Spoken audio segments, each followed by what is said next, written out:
I knew something was wrong the moment I saw Karen marching up my driveway like she owned the entire county. She wasn't just angry, she was vibrating, with that special brand of rage only an HOA queen can produce. And here's the wild part. I'm not even in her HOA, not even close. Yet somehow, she still decided I was breaking her community safety rules. The reason? My tractor. My old, reliable, slightly dented, absolutely harmless tractor. Before I could even greet her, Karen whipped out a clipboard so fast she nearly slapped herself with it. She pointed dramatically at the tractor like she'd discovered a ticking bomb. This, she declared, is a dangerous vehicle. It violates Section 9B, subsection 3, of the HOA Hazardous Equipment Ordinance. She said it like she expected me to gasp.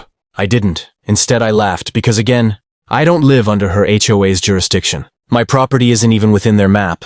It's over the county line. But Karen didn't care. She flipped open her little folder, pulled out a pre-written fine, yes, pre-written, and shoved it into my hand. You have been issued an official HOA citation for unauthorized hazardous machinery. Your tractor must be removed immediately, or further action will be taken. Further action? That got my attention.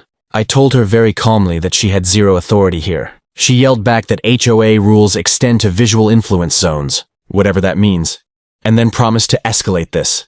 Oh, she escalated it all right, but not in the way she expected, because as soon as she stomped away, I realized something. If Karen wanted a fight over a tractor she had no legal power over, then fine, let's give her one. The next morning, I fired up the old engine, the kind that roars loud enough to shake your bones, and drove slow, very slow down the road. People came outside thinking something was happening. They waved, confused. I waved back. And then I parked that dangerous vehicle in the boldest, most disrespectful place possible. Directly in front of Karen's HOA office. Right across the entrance. Blocking the walkway, the door, and even her precious residents-only parking sign. The looks I got were priceless. Karen hadn't arrived yet, but the board members standing outside were staring like I had parked a tank. One woman dropped her coffee. Another man whispered, "Oh God, she's gonna explode."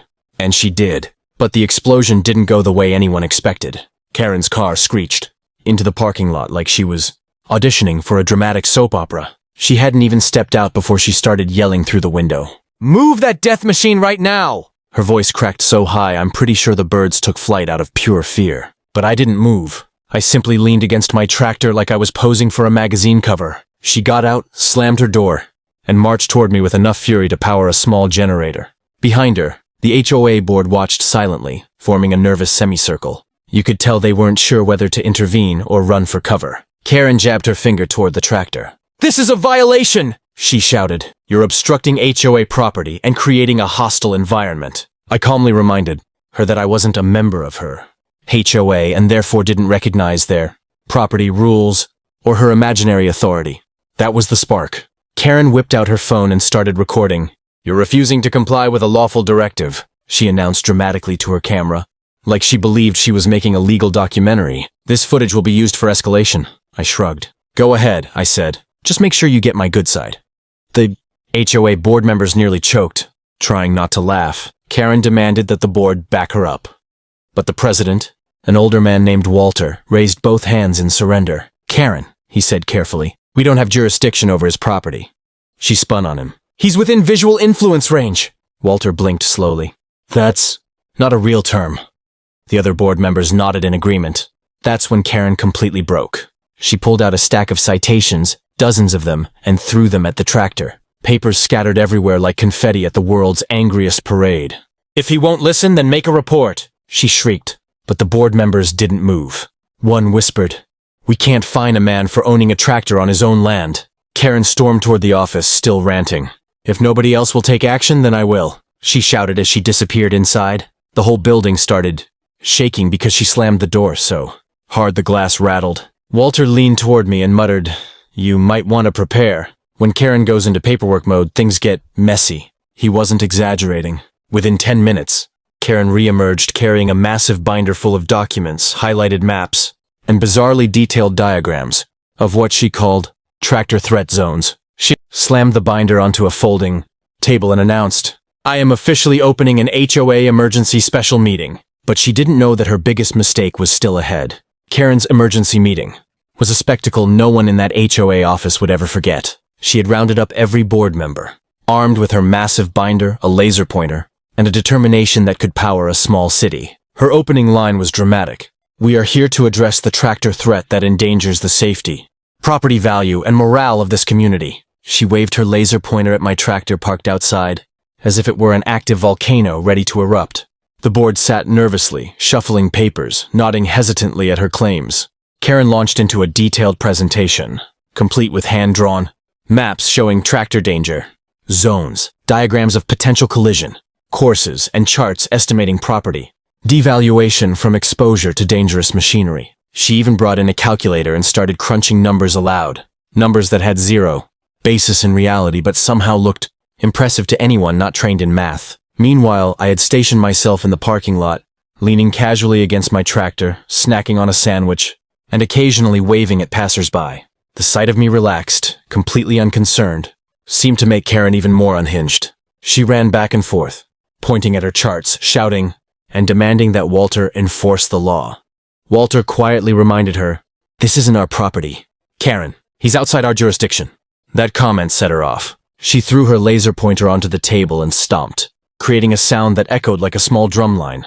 "I don't care!" she screamed. "If the law doesn't protect this community, then I will." Board members exchanged awkward glances. One of them muttered, "She's going off the rails." Another whispered, "Why do we even let her lead?" Suddenly, Karen spotted something that made her pause. Across the street, neighbors had gathered, curious about the commotion, and were taking pictures of her frantic display. Some were filming, some were laughing. One neighbor even held up a sign, "Tractor King." Karen's face turned a shade of red, so intense it could have been mistaken for a warning light. It was in that moment I realized Karen had underestimated me, underestimated the tractor, and underestimated the public spectacle she had created. The tractor, parked boldly in front of her HOA office, wasn't just a machine, it was a statement. It was the symbol of my refusal to be bullied by someone who had zero authority over my life. Karen was about to make a critical mistake, one that would cost her credibility, control, and possibly her dignity. Karen's meltdown outside her office was reaching cinematic levels. She had stormed out, binder in hand, and was waving it like a battle flag. The neighbors across the street were cheering quietly, phones out, capturing every moment. One brave kid shouted, "Go tractor!" Karen whirled around, spotted the cameras, and screamed, "This is harassment!" Her voice cracked so dramatically, it sounded like an opera soprano audition gone wrong. I stayed calm, leaning against my tractor, smiling as the morning sunlight gleamed off its faded red paint. I had planned this carefully. I didn't need to escalate.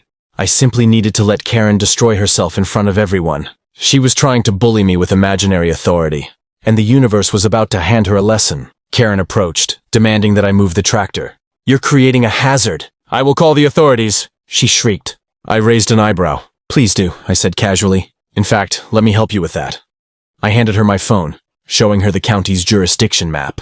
She squinted, read the fine print, and slowly her color drained. Every law she had been quoting? Irrelevant. I was completely outside her HOA's reach. The crowd of neighbors started clapping and laughing, and Karen flailed. She tried one last tactic, filing visual obstruction complaints, waving papers in the air. But the board members had finally had enough.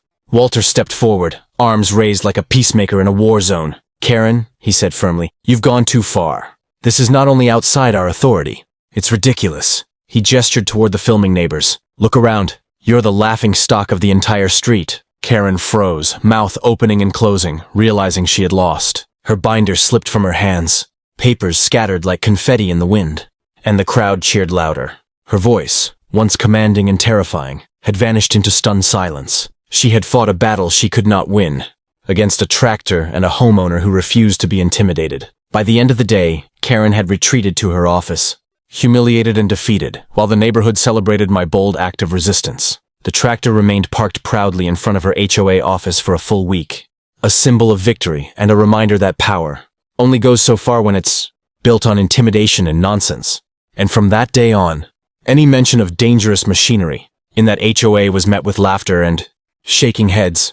Karen learned the hard way that bullying someone outside your jurisdiction, especially with a tractor, is a losing battle. Sometimes the best weapon is a little patience, a bold move, and yes, a big red tractor. If you enjoyed this wild HOA showdown, make sure to like, comment your favorite moment, and subscribe so you don't miss the next crazy Karen story.